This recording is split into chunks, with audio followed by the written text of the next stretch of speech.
Esse é o quarto vídeo da série de vídeos de consideração de cargas acidentais e móveis em estruturas. Nós já levantamos o problema, já fizemos uma conceituação geral de que nós queremos, o objetivo que é chegar nas envoltórias de esforços internos. Nós já vimos o traçado vimos que isso depende da determinação das chamadas linhas de influência e vimos que as envoltórias são todas traçadas baseadas em linhas de influência de esforços internos, reações de apoio e assim por diante. Então, a questão toda está na determinação das linhas de influência. Tá? No final desse vídeo, nós vamos fazer um fechamento mostrando uma demonstração de como que se usa isso no programa de computador, mas esse vídeo ele vai falar sobre um método que é para determinação de linhas de influência em qualquer tipo de estruturas, isostáticas ou hiperestáticas. Um método é o princípio, chamado princípio de Miller-Breslau, que é um método cinemático para a determinação de linhas de influência.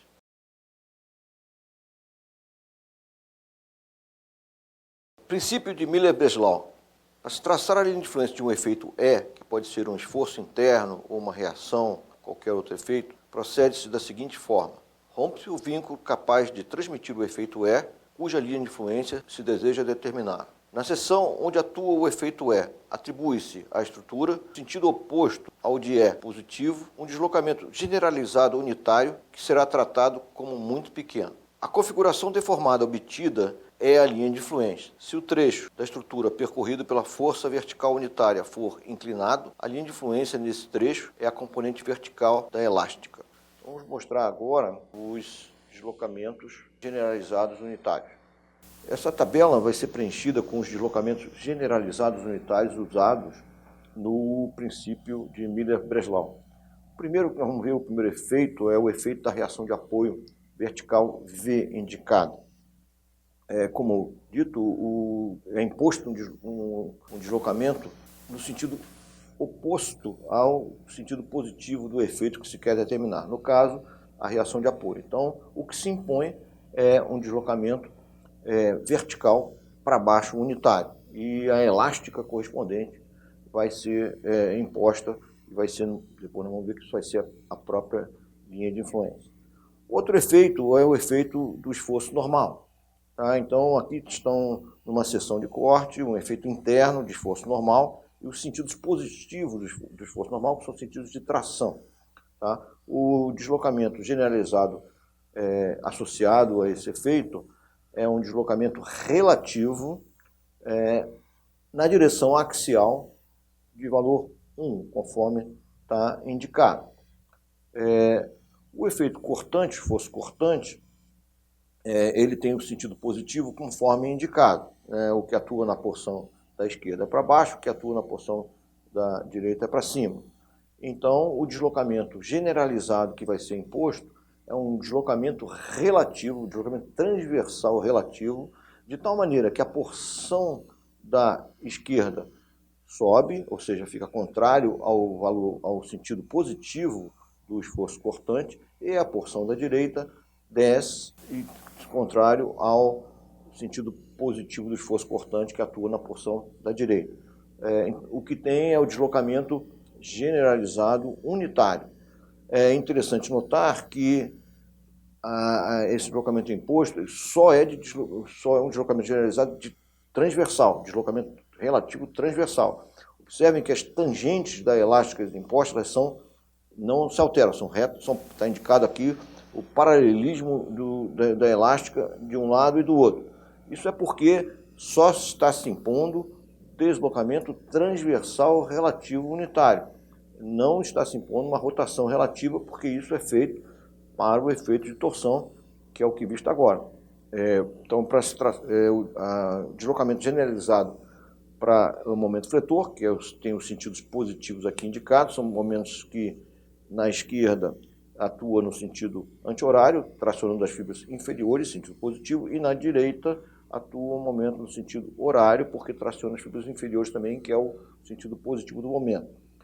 Nesse caso, o deslocamento generalizado não é um deslocamento, é uma rotação, por isso que se chama generalizado, né? É uma rotação imposta, uma quebra de continuidade de rotação na elástica, então uma rotação relativa unitária imposta, θ igual a 1, e o sentido dessa quebra de continuidade de rotação é tal que a porção da esquerda gira no sentido contrário ao momento positivo, ou seja, gira no sentido horário, enquanto que a porção da direita ela gira no sentido anti-horário, que é contrário ao sentido horário do momento atuando na esquerda. É como se nós tivéssemos colocado uma rótula naquela seção e impusesse uma descontinuidade de rotação da elástica. Observa-se que tem um ponto anguloso, e esse ponto anguloso da rotação imposta, o deslocamento relativo, que no caso é uma rotação, sempre esse ponto anguloso ele é para baixo. Óbvio que tudo porque as linhas de influência são traçadas com os sentidos positivos para baixo. Todos esses deslocamentos generalizados são opostos aos sentidos positivos, porque a convenção é de que os valores positivos das linhas de influência são desenhados para baixo. Nós vamos agora, então, demonstrar o princípio de Miller-Breslau. A demonstração do princípio de Miller-Breslau para o caso de uma viga biapoiada isostática está mostrado aqui. A gente utiliza o princípio dos deslocamentos virtuais, que a gente abrevia por PDV. Então, o método cinemático, eu rompo o vínculo associado à linha de influência que eu quero determinar. No caso, eu quero determinar a linha de influência, por exemplo, da reação de apoio VA. Eu rompo esse vínculo, ou seja, eu dou um recalque de apoio unitário na direção contrária à direção de VA positivo. Então, no caso, o efeito aqui é o VA. E a elástica resultante dessa imposição, desse recalque, é essa linha vermelha. E geometricamente, eu calculo aqui o valor da elástica em x. X é a posição de uma carga unitária. Por trigonometria, eu vejo que V de x é igual a L menos x sobre L. Se eu aplicar o princípio dos deslocamentos virtuais a esse deslocamento imposto, considerando, então, esse deslocamento imposto como um deslocamento virtual, eu vou ter que VA vezes menos delta, menos 1, porque é dado no sentido oposto, né? Então dá menos VA vezes delta, mais P, que é unitário, vezes o valor da elástica naquele ponto, isso é igual a zero.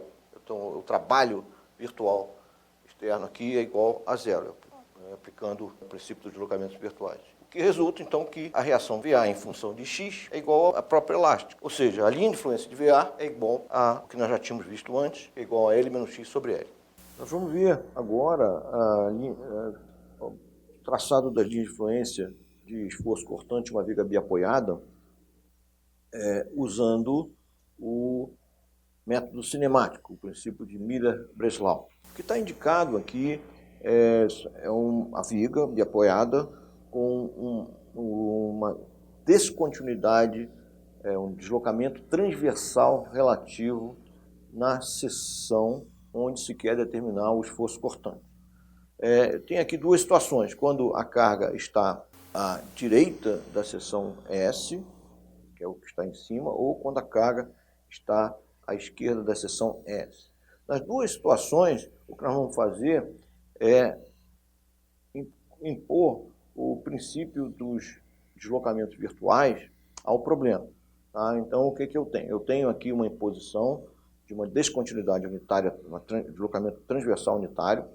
A porção da esquerda levanta, porque o cortante atuando na seção positiva é para baixo, e a porção da direita abaixo. Tá?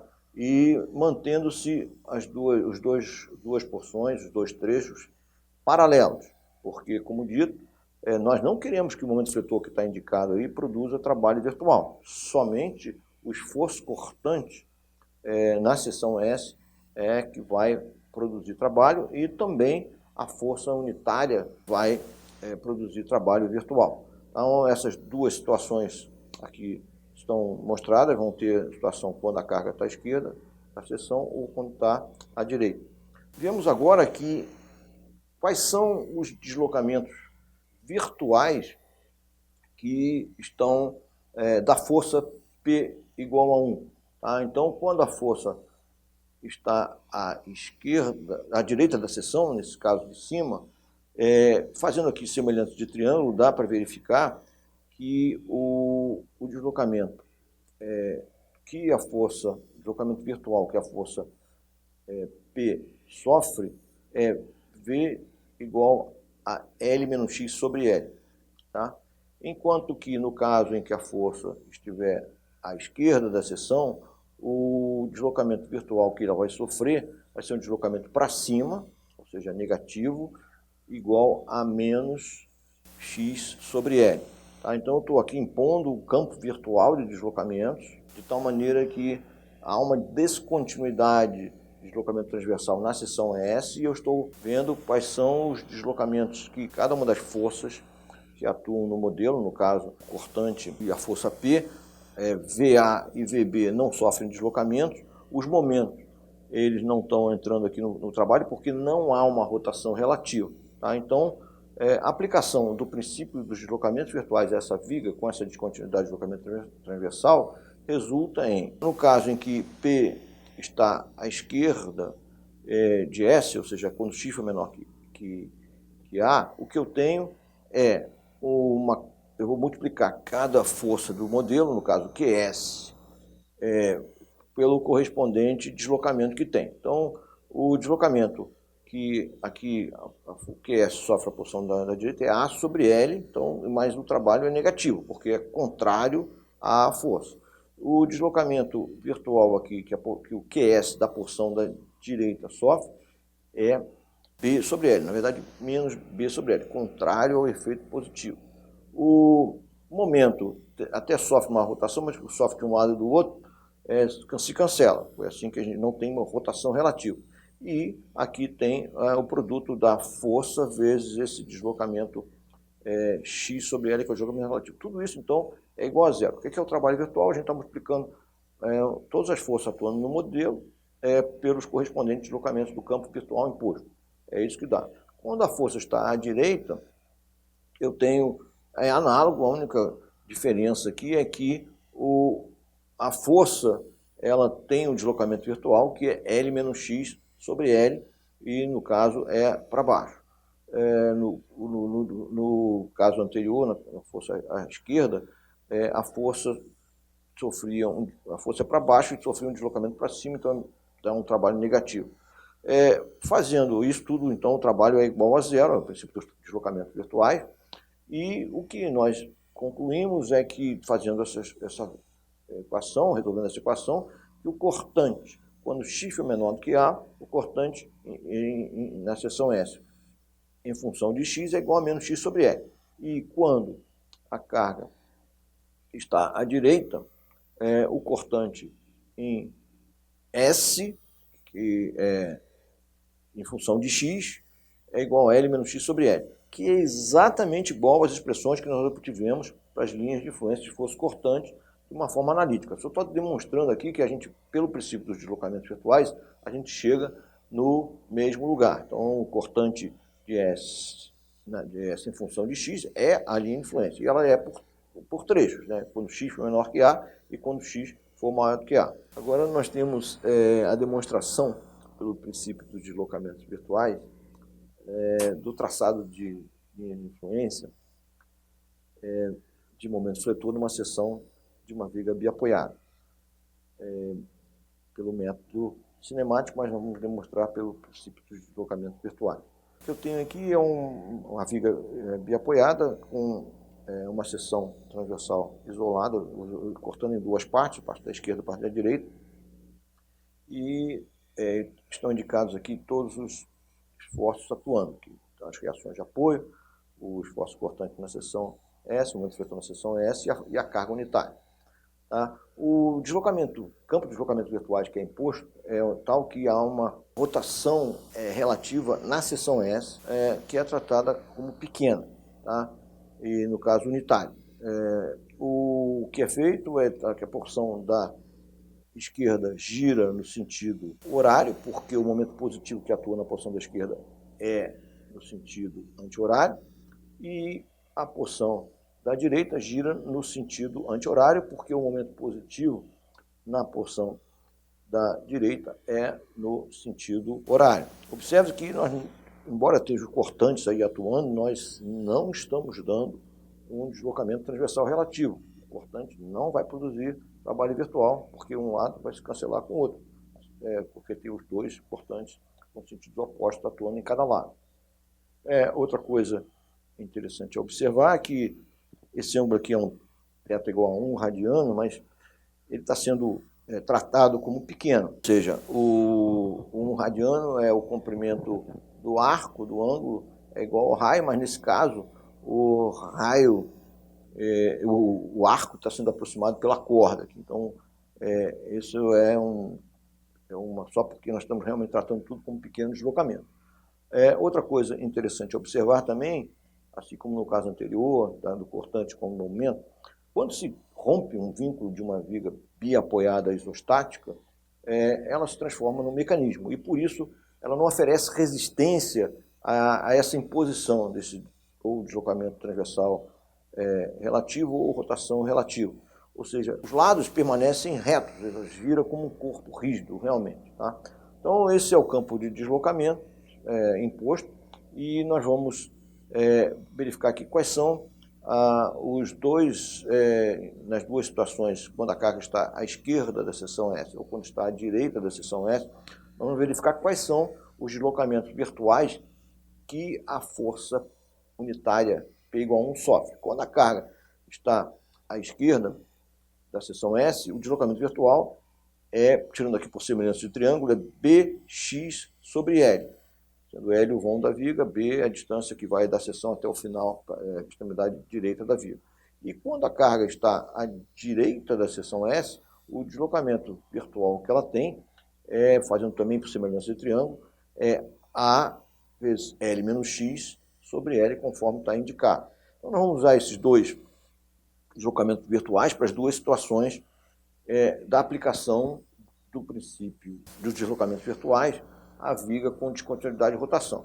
O que se tem que quando a carga está à esquerda de S, que os cortantes vão ter deslocamentos virtuais iguais e contrários, estão iguais a AB sobre L para baixo, e os dois trabalhos vão se cancelar. Só o momento que vai ter esse trabalho, que é o MS vezes B sobre L, que é a rotação, que é a extremidade, que é da porção da esquerda, sofre, e na porção da direita o momento vezes a rotação, que é MS vezes A sobre L, mas todos os dois com sinais negativos, porque é sempre contrário ao sentido positivo do momento. E mais o trabalho da força unitária, então é P vezes B X sobre L, tudo isso é igual a zero, compondo o trabalho. Quando a carga está à direita de S, é a mesma coisa, a única diferença é que a força vai ter um deslocamento, a força unitária vai ter um deslocamento que é A L menos X sobre L. Então, fazendo aqui essas contas, a gente conclui que o momento fletor em S em função de X, quando a carga está à esquerda de X, é Bx sobre L. E para X menor ou igual a A. E quando a força está à direita da seção S, em função de X é igual a L menos X sobre L, que são exatamente as mesmas expressões que nós encontramos anteriormente para as linhas de influência. Quer dizer, o princípio dos deslocamentos virtuais, na verdade, é uma alternativa à imposição das condições de equilíbrio, que foi como nós fizemos anteriormente a dedução lá no segundo vídeo, a gente fez a dedução dessas expressões das linhas de influência de esforço cortante e de momento fletor. O que nós estamos fazendo aqui é usando o método cinemático e usando o princípio dos deslocamentos virtuais para demonstrar que o método cinemático resolve, só chega no mesmo lugar que nós chegamos anteriormente. A demonstração do princípio de Miller-Breslau para uma estrutura hiperestática vai ser feita sem perda de generalidade para a determinação da linha de influência da reação de apoio VA em uma viga contínua. Tá? Deduções análogas podem ser feitas para outros efeitos. No caso aqui é a reação de apoio VA no primeiro apoio. Então, nós queremos determinar a linha de influência de VA. E o que eu tenho, então, é uma carga unitária, P igual a 1, que percorre a estrutura e a distância e a posição da carga dada pelo parâmetro X. Nós temos, então, uma elástica, uma configuração deformada do sistema 1, que é essa primeira viga, elástica V1, e nós temos, então, uma outra estrutura auxiliar, sistema 2, que é obtido rompendo-se o vínculo associado a VA. Então, eu eliminei aqui esse apoio e apliquei uma força nesse ponto, de tal maneira que essa força provoca um deslocamento unitário naquele ponto. A elástica do sistema 2 é V2, então a elástica é tal que tem um deslocamento unitário, contrário ao sentido positivo de VA, nesse ponto de A. A aplicação do teorema de Betti, que é uma consequência do princípio dos deslocamentos virtuais, para esses dois sistemas, é o seguinte: o que o teorema de Betti diz é o trabalho das forças do sistema 1 com os deslocamentos do sistema 2 é igual ao trabalho das forças do sistema 2 com os deslocamentos do sistema 1. Tá? Aplicando, então, esse teorema, o que nós temos, quais são as forças do sistema 2? Eu tenho todas as reações de apoio, PA, VB, etc., a força P1. Tá? Então, se eu aplicar as outras reações de apoio, não tem deslocamentos correspondentes no sistema 2. As únicas forças externas do sistema 1 que tem deslocamentos diferentes de zero são VA, que tem um deslocamento correspondente menos 1, e P, que tem um deslocamento 2 de X. Então, o trabalho VA vezes delta igual a 1, mas no sentido oposto a VA, dá menos VA vezes 1, e o trabalho de P1 é P1 vezes V2 de X. Já as forças do sistema 2, com os deslocamentos correspondentes do sistema 1, vejo que eu tenho as forças P2 e tenho as outras reações de apoio. Nenhuma dessas forças tem deslocamento correspondente no sistema 1. Ou seja, o trabalho P2 vezes 0, mais todas as reações, o trabalho das forças do sistema 2 com os deslocamentos de 1 é nulo. Ou seja, o que a gente deduz disso é que VA de X é igual a P2 de X. Ou seja, a linha de influência de VA é a elástica resultante à imposição de um deslocamento contrário a VA no ponto de VA. E a elástica resultante é V2, então é aqui que a gente demonstrou, então, o princípio de Miller-Breslau para esse caso. A aplicação do princípio de Miller-Breslau para a determinação de reações de apoio em uma viga Gerber isostática está mostrado aqui neste exemplo. O que temos aqui é uma viga Gerber isostática, e uma viga Gerber é uma viga em que ela é formada pela composição de vigas isostáticas simples. As vigas isostáticas simples são ou biapoiada, que pode ter balanço ou não, ou engastada e em balanço. No caso, a gente não tem um trecho engastado em balanço, só tem trechos biapoiados. O que nós temos que entender na viga Gerber é qual o trecho secundário, quais são os trechos secundários, quais são os trechos principais. Os trechos principais são aqueles que têm estabilidade com os apoios originais da viga Gerber. E os trechos secundários são aqueles que são suportados pelos trechos principais, mas isso pode ser recursivo. Por exemplo, aqui eu tenho o trecho principal porque eu tenho dois apoios dando estabilidade para esse trecho biapoiado com balanço. Então esse é o trecho principal, ele tem já dois apoios originais da estrutura e ele tem estabilidade própria com os apoios originais. Já o trecho seguinte é o trecho biapoiado, sendo que esse apoio que nós indicamos aqui não existe, é só uma abstração, uma maneira de entender que este ponto está sendo suportado pelo outro. Está pintado aqui com uma cor verde diferente para mostrar que isso é um apoio fictício, a maneira como a gente entende como se dá a sequência de carregamento numa viga Gerber. Por sua vez, então, eu tenho esse trecho biapoiado e ele dá suporte para um outro trecho que é secundário a este, que é esse trecho biapoiado final aqui, né? A gente separa a viga Gerber nas rotas e identifica a sequência de carregamentos, né, qual trecho suporta o outro. Nesse caso, então, eu tenho o primeiro trecho biapoiado, que é suportado pelo segundo trecho biapoiado com balanço, que, por sua vez, é suportado e apoiado no outro trecho principal. O cálculo de uma viga Gerber, a gente sabe que a gente sempre utiliza essa sequência de carregamento para resolver, ou seja, a gente determina, então, os esforços, as reações de apoio nesses apoios fictícios, que, na verdade, são forças de transmissão através das rotas, né? Primeiro, a gente calcula o trecho mais secundário e vai, assim, em cascata, ou seja, vai resolvendo até o final. É assim que a gente resolve uma viga Gerber. Para o caso de uma linha de fluência, usando o princípio cinemático de Miller-Breslau, por exemplo, eu vou dar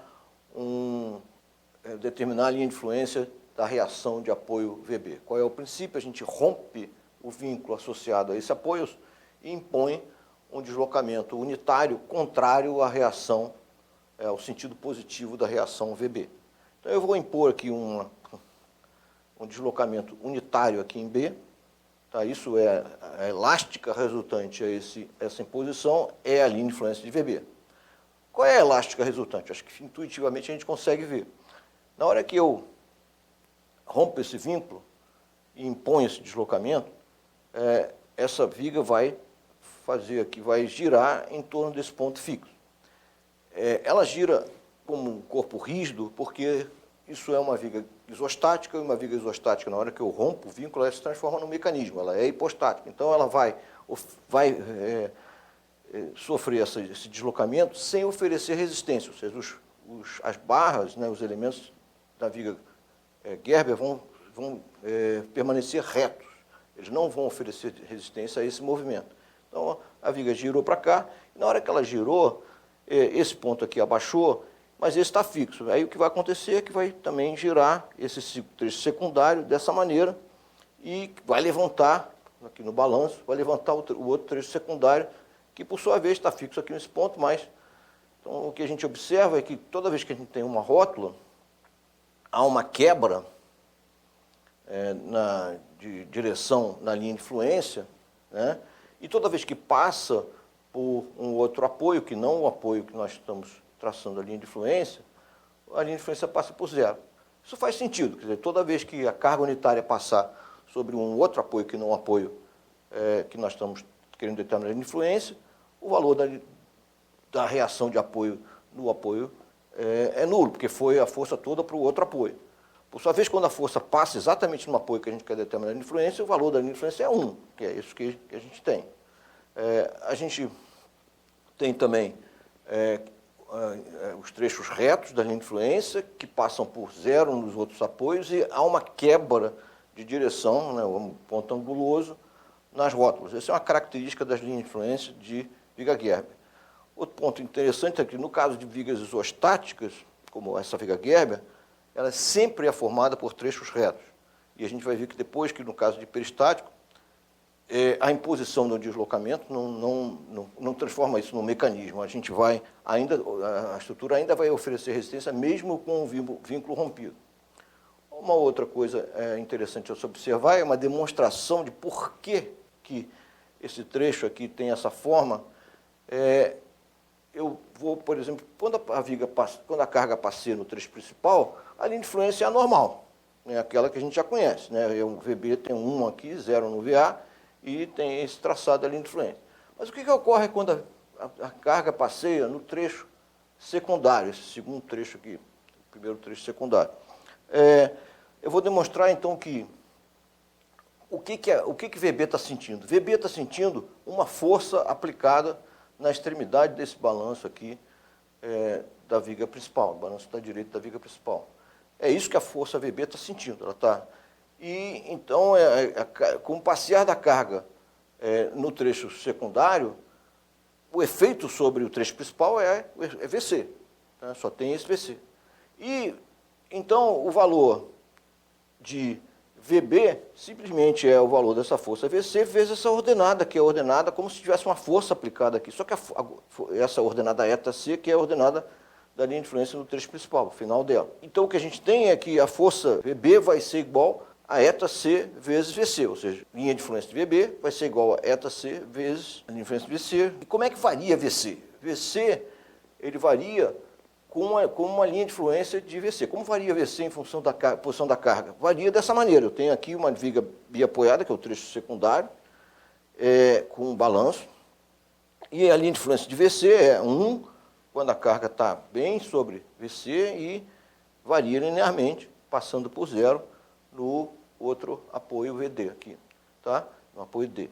Então, aqui, por isso que essa linha de influência, a gente está demonstrando aqui que a linha de influência nesse trecho é uma escala da linha de influência de VC, da força de transmissão VC, que na verdade não é uma reação de apoio, é simplesmente uma força de transmissão interna naquela rótula. Tá? Então, o princípio cinemático de Miller-Breslau, ele está completamente de acordo, né, com o que está acontecendo na prática, com a definição de linha de influência. A gente já demonstrou, mas mostrando aqui que fisicamente essa ideia de romper um vínculo e a deformada, que no caso vai ser formada por trechos retos, ter a linha de influência, a gente consegue enxergar isso bem nesse caso da viga Gerber. No caso de vigas hiperestáticas, como essa viga contínua que está mostrada aqui, a diferença entre a viga contínua e a viga Gerber, nesse caso, foi que eu não tenho as rótulas, né? Mas o princípio é o mesmo. Para determinar, por exemplo, a linha de influência da reação de apoio VB, a gente rompe o vínculo associado à reação de apoio, ou seja, a gente elimina o apoio e impõe um recalque unitário na direção oposta à direção de VB positivo, que é para cima, ou seja, um recalque para baixo, e a elástica resultante, a configuração deformada da viga, é a linha de influência. Isso é interessante, esse princípio, porque, essencialmente, um programa de computador que sabe calcular a elástica, ele sabe determinar a linha de influência, pelo menos, de reação de apoio. Para linhas de influência dos outros esforços, um programa teria que ser modificado para considerar as aplicações das descontinuidades, né, de deslocamento transversal para linha de influência de cortante, esforço cortante, ou descontinuidade de rotação para linha de influência de momento fletor. Mas aqui o que nós estamos mostrando é para o caso de reação de apoio. Então, a gente vê que a estrutura, na hora que a gente rompeu esse vínculo, ela ainda oferece resistência a esse movimento imposto, né? Então, a elástica não é formada por trechos retos, a elástica é formada por trechos curvos, a estrutura está resistindo a isso. Esses trechos são polinômios, no caso de uma seção transversal constante, em que nós consideramos a teoria de vigas clássica de Euler-Bernoulli, ou de Navier, a equação diferencial que rege o fenômeno de flexão é uma equação que relaciona a derivada quarta da elástica com o carregamento aplicado. Como não tem carregamento aplicado, a derivada quarta vai ser igual a 0, o que quer dizer o seguinte, que esses trechos são todos polinômios do terceiro grau, que satisfazem a condição de que a derivada quarta é igual a 0, né? Então, em cada um eu tenho um polinômio do terceiro grau nesses trechos aqui. Tá? No caso, então, de vigas isostáticas, como a gente viu, são trechos retos, né? E no caso de vigas hiperestáticas, são trechos curvos, que para o caso de seção transversal constante são polinômios formados por polinômios do terceiro grau. Só um exemplo a mais, o caso aqui da viga da reação de apoio VA, eu rompo o vínculo associado a VA, imponho um deslocamento unitário na direção contrária ao VA positivo, e a elástica resultante é a linha de influência de VA. As linhas de influências evidentes, que no caso de influência de VA, ela sempre passa por zero nos outros apoios, que significa que quando a carga unitária está sobre qualquer outro apoio que não VA, o valor de VA é zero, toda a carga vai para o outro apoio. E quando a carga passa em cima de VA, o valor da reação de VA é unitária, toda a carga vai para VA e não sobra nada para as outras.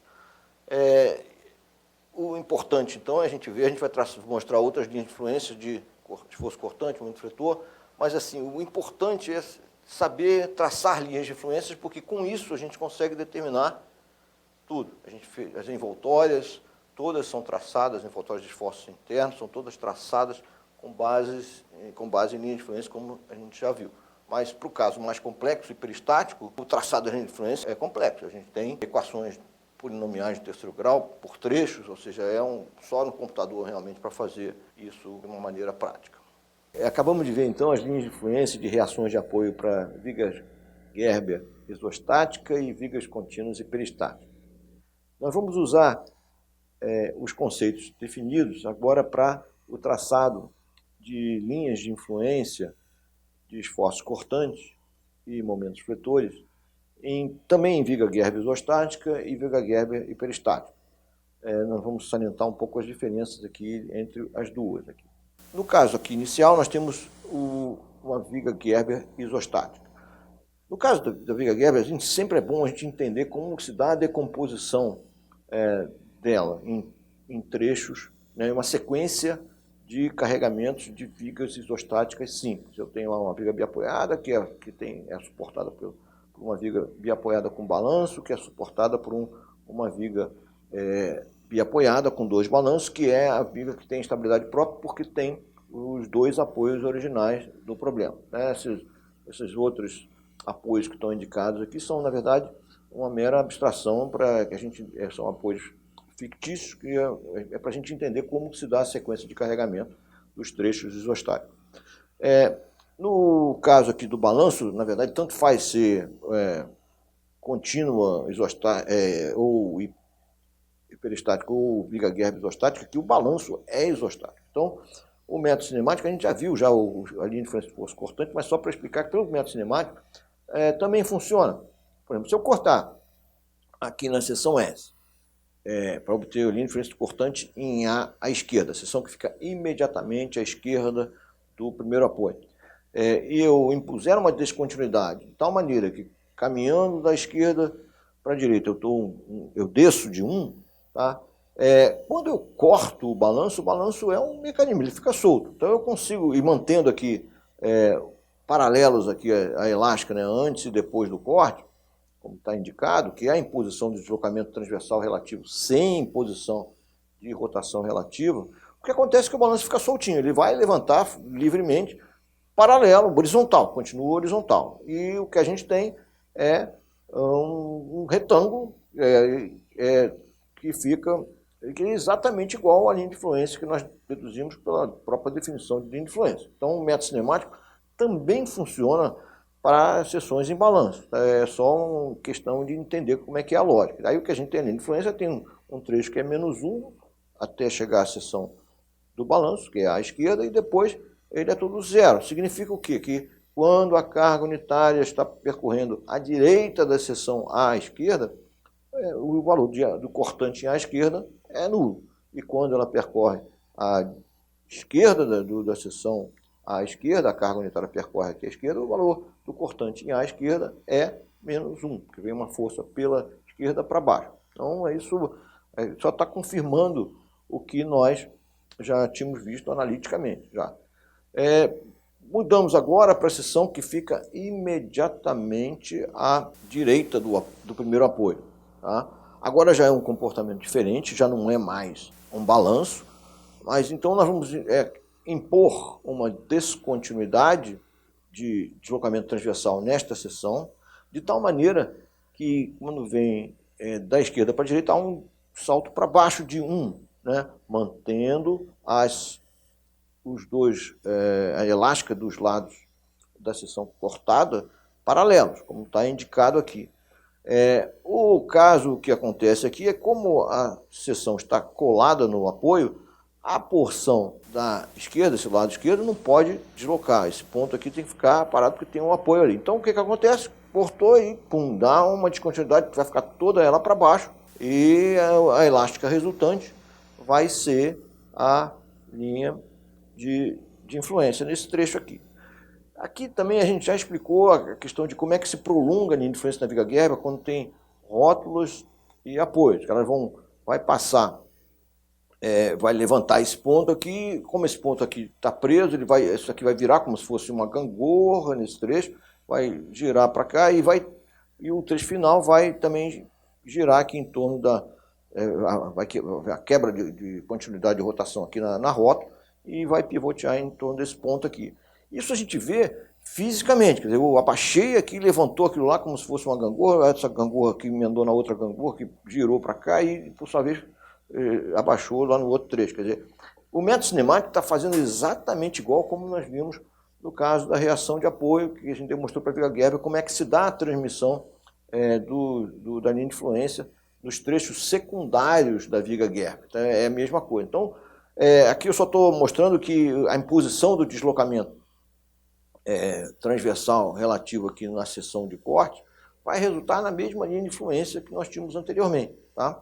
Uma coisa também, de novo, a gente tem aqui uma viga Gerber isostática, e quando nós cortamos e demos uma descontinuidade, na hora que você corta uma viga isostática, ela se transforma num mecanismo. Então, isso dá... ela não oferece nenhuma resistência à viga isostática a essa imposição.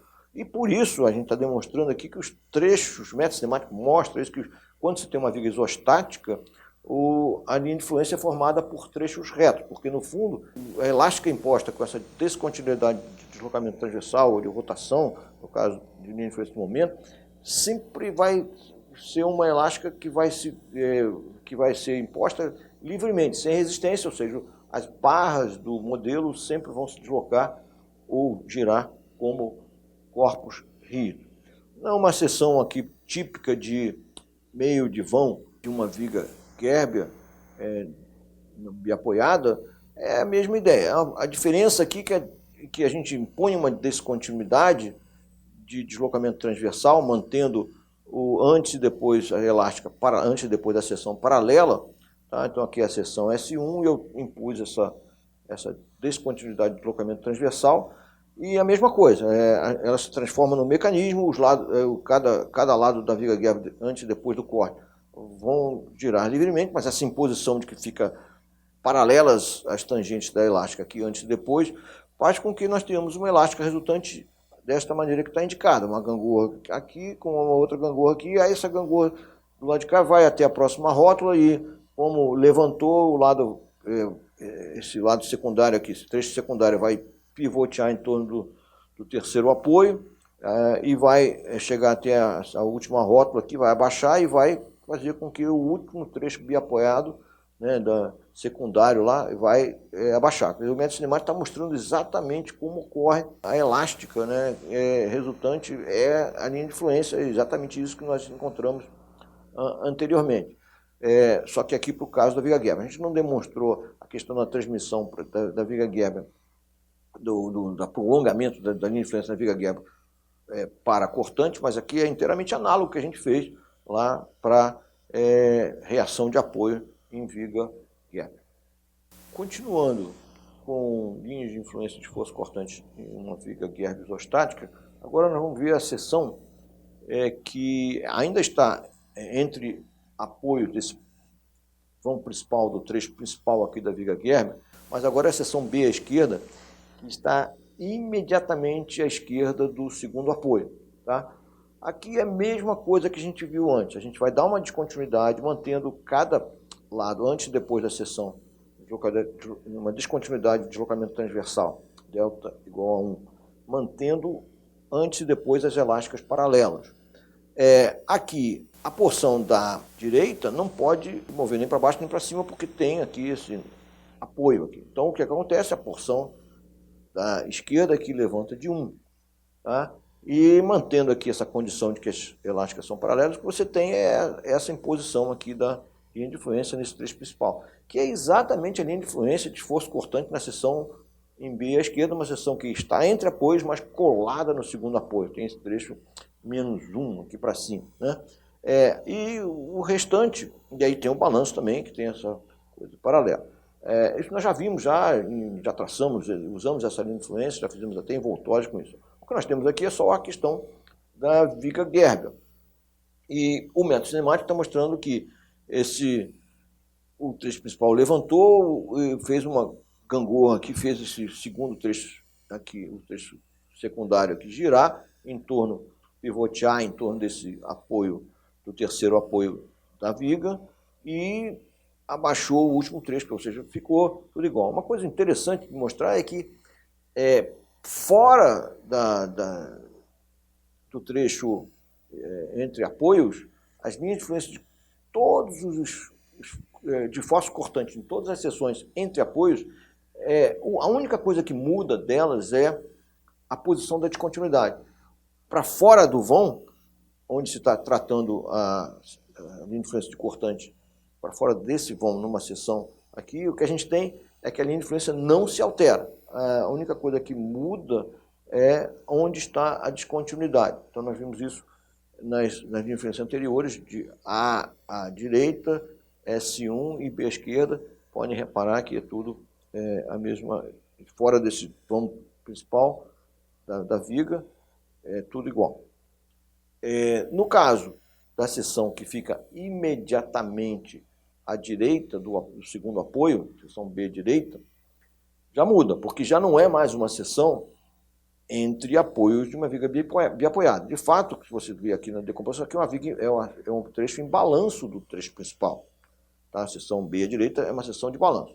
E como tal, tem que ser tratada como um balanço. Então, se eu cortar e impuser aqui uma descontinuidade de deslocamento transversal de 1, no caso, de tal maneira que o que vem para baixo, né, a elástica do balanço vai ser uma horizontal, como era a elástica lá do balanço da esquerda, mas agora só que é para baixo, porque a descontinuidade sempre é para baixo quando você vem da esquerda para a direita. E o restante é igual. Repara que o que a gente tem aqui é igual no sentido análogo, né? Então abaixou, aí para o prolongamento dela no resto da viga vai ser, eu tenho aqui, o trecho secundário vai pivotear em torno do terceiro apoio, vai levantar lá na rótula, na última rótula, e vai fazer o trechinho biapoiado que lá, que está suportado por todos, vai levantar dessa maneira. E aí a gente tem uma maneira de entender um pouco como se dá, o método cinemático dá uma maneira da gente entender como funciona essa questão de influência no caso de viga Gerber. Então, meio que fisicamente a gente começa a entender como essa elástica funciona. Então, nós vamos ver agora a mesma coisa para viga peristática. Então, aqui é uma viga contínua, que tem exatamente o mesmo número de apoios da viga Gerber, a única diferença é que não tem rótulos. Isso aqui é uma viga contínua e peristática. E eu vou fazer o traçado das linhas de influência de esforço cortante nas mesmas seções. Nós vamos ver a diferença, né? Na verdade, quando é uma seção de balanço, não tem nenhuma diferença, né? Porque o balanço é isostático, então a gente obtém aqui o mesmo retângulo constante, -1, na seção à esquerda, que era na viga Gerber. Ou seja, a lógica para determinar a linha de influência de esforço cortante numa seção de balanço é a mesma, quer seja um balanço de uma viga Gerber isostática, quer seja o balanço de uma viga contínua e peristática. Não muda nada. Já para as seções no interior da viga contínua, o comportamento é diferente. Aqui existe uma descontinuidade unitária para baixo, mantendo assim a elástica paralela, mas agora, quando a gente corta a viga peristática, ela não se transforma em mecanismo e ela oferece resistência a essa imposição do deslocamento transversal unitário. Então, cada lado aqui é paralelo, né, como nós estamos vendo, da elástica, antes e depois do corte da seção. e dada a descontinuidade, mas o lado da esquerda até fica reto, porque no fundo ele é um balanço isostático, mas o lado da direita ela vai oferecer uma certa resistência a essa imposição. E a consequência é que a gente tem uma linha de influência que é dada por trechos curvos. Tá? Isso é a característica da linha de influência. A gente já comentou sobre isso no caso da reação de apoio, mas acontece também para linha de influência de esforço cortante, um infletor numa viga hiperestática. Nós já comentamos que essas curvas por trechos são polinômios do terceiro grau, porque é a equação da elástica de uma barra que não tem taxa de carregamento distribuído.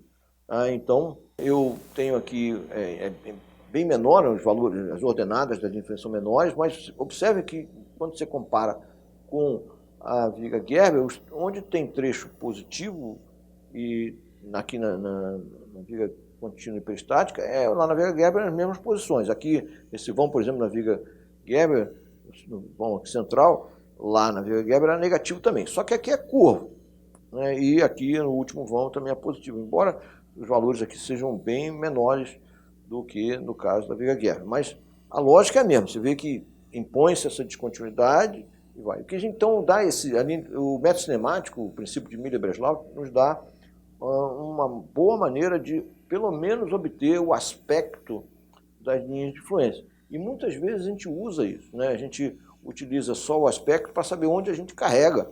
Cargas acidentais, por exemplo, para obter o máximo ou o mínimo, a gente vai procurar carregar cargas acidentais só nos trechos positivos, ou para obter o mínimo, a gente carrega só os trechos negativos. Então, isso já é uma utilidade, ter o aspecto da linha de influência. E o que a gente obtém é através do método cinemático. Então, mais uma seção S1, é a mesma coisa. Agora eu dou uma descontinuidade aqui de deslocamento transversal na seção S1, de tal maneira que a porção da esquerda levanta, a porção da direita baixa, o deslocamento relativo transversal é delta igual a 1, mantendo as elásticas com a inclinação paralela na seção, ou seja, eu não dou descontinuidade de rotação, eu só dou descontinuidade de deslocamento transversal. E o que vai acontecer é que vai aparecer uma deformada, uma elástica aqui da viga, que vai passar por zero nos apoios, né? Isso mostra que quando a carga unitária passa por um apoio qualquer, o cortante na seção S1 é zero, e é mesmo, porque a carga vai toda para aquele apoio, lembrando que linha de influência é para uma única carga vertical unitária que percorre a estrutura, né? Então, é para isso que a gente usa a linha de influência, por essa definição. E a gente já viu que com isso a gente consegue traçar envoltórias de esforço provocadas por cargas móveis quaisquer. Então a linha de influência é a base de tudo. Tá? Nesse caso aqui a gente está obtendo um aspecto da linha de influência, mas de fato a gente usa isso também no computador. Quer dizer, o método que eu utilizo no F2 para determinar a linha de influência é exatamente esse. A única coisa é que eu tenho que resolver esse problema local aqui de uma imposição de um deslocamento transversal relativo unitário aqui. Mas isso é um aspecto, um detalhe, mas no fundo, como qualquer programa que calcula a elástica, pode ser usado para traçar a linha de influência, desde que você considere esses efeitos locais da descontinuidade. Continuando aqui na nossa viga contínua hiperestática, eu peguei a seção que fica imediatamente à direita de A, do primeiro apoio, uma seção S1 entre os apoios, e agora estou pegando uma seção B à esquerda, que é colada no segundo apoio. Aqui a gente vê que a descontinuidade ela tem que ir para cima, porque a seção está colada aqui no apoio e que impede o deslocamento vertical. Então há o trecho da esquerda que levanta de 1. E como foi observado, as linhas de influência de A à direita, S1 e B à esquerda, elas fora deste vão, elas são absolutamente iguais. Todos esses trechos aqui de fora são absolutamente iguais. Isso é uma característica da linha de influência de esforço cortante. Isso não ocorre para momento fletor, tá? Mais para linha de influência momento fletor. Então, aqui de novo, aqui é uma imposição de uma descontinuidade, mantendo a elástica paralela antes e depois, sem descontinuidade de rotação, e o efeito de elástica resultante está indicado aqui. Então, isso é uma maneira, como dito, de determinar o aspecto da linha de influência e também o traçado de linha de influência. Se eu tenho aqui a seção que fica imediatamente à direita do segundo apoio, a seção B à direita, muda. Agora eu já estou no segundo vão da viga, eu tenho o balanço, tenho o primeiro vão, tenho o segundo vão, e é um traçado em que a descontinuidade é próxima ao apoio, é um típica de entre apoio de uma viga contínua. Mas a lógica é a mesma, tá? Então você vai ter uma descontinuidade que vindo da esquerda para a direita desce de 1, mantendo as elásticas paralelas. Aqui não dá para ver porque o comprimento do primeiro vão é bem menor do que o comprimento do segundo, ficou bem pequenininho aqui o valor, mas é absolutamente o mesmo, e o resto da viga vai ser deformada. A resultante dessa imposição é a linha de influência do cortante em B à direita.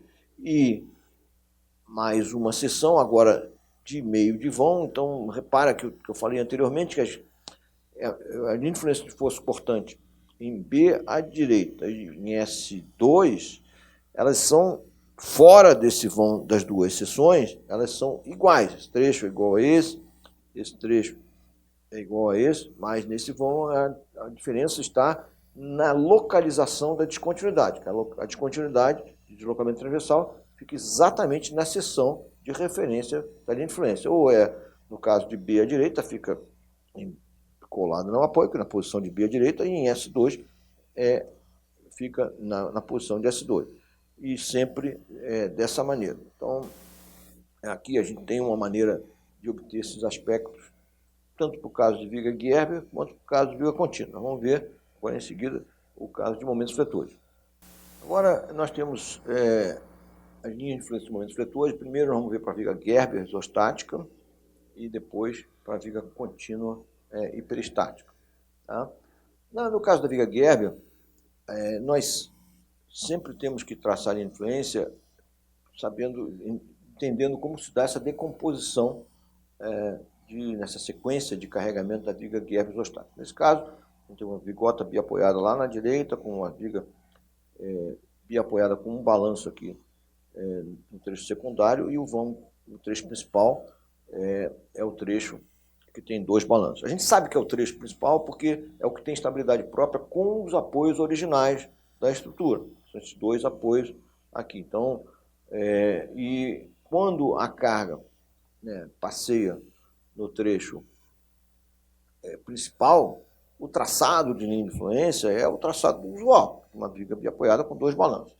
Se nós tivéssemos pego uma seção também de um trecho secundário, seria a mesma coisa, estaria o traçado olhando para essa viga secundária e traçando. E só lembrando que, nesse caso, se a gente estivesse pegando uma seção do trecho secundário, quando a carga passeasse no trecho principal, o trecho secundário não receberia nenhuma carga, então a linha de influência de qualquer coisa numa seção do trecho secundário, quando a carga passeia no trecho principal, ou seja, nesse domínio aqui do trecho principal, a linha de influência de qualquer coisa da seção do trecho secundário seria nulo.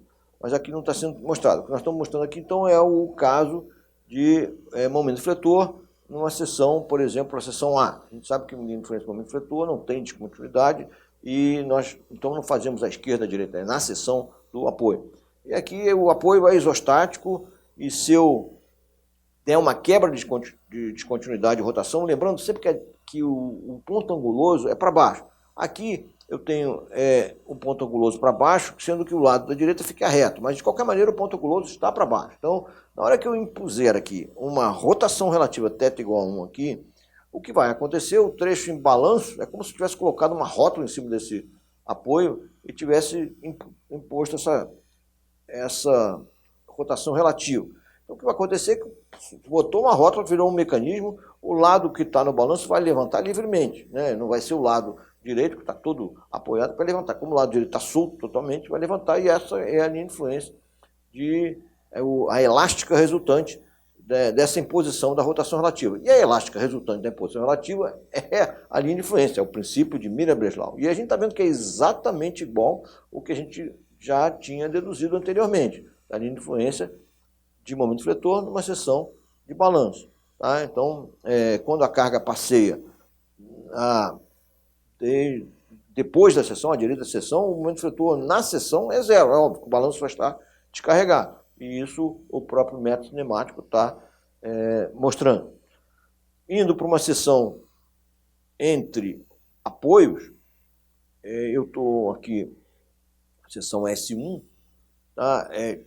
Eu vou impor agora uma quebra de continuidade de rotação na seção S1, de tal maneira que o ponto anguloso fica para baixo, como está mostrado. Na hora que é como se você tivesse colocado uma rótula naquela seção e impusesse essa descontinuidade de rotação aqui. Quando se colocou uma rótula, você transformou essa viga Gerber, que é isostática, num mecanismo, e a porção da esquerda e da direita nessa descontinuidade da seção girarão livremente, como se fosse corpos rígidos. Então, vai haver aqui como se esse trecho aqui à esquerda da seção vai pivotear, vai girar em torno desse primeiro apoio, como se fosse uma gangorra, e o trecho da segunda vai pivotear em torno do segundo apoio, levantando lá o outro lado. Na hora que levanta o trecho secundário, né, que está aqui, e pivoteia em torno do terceiro apoio.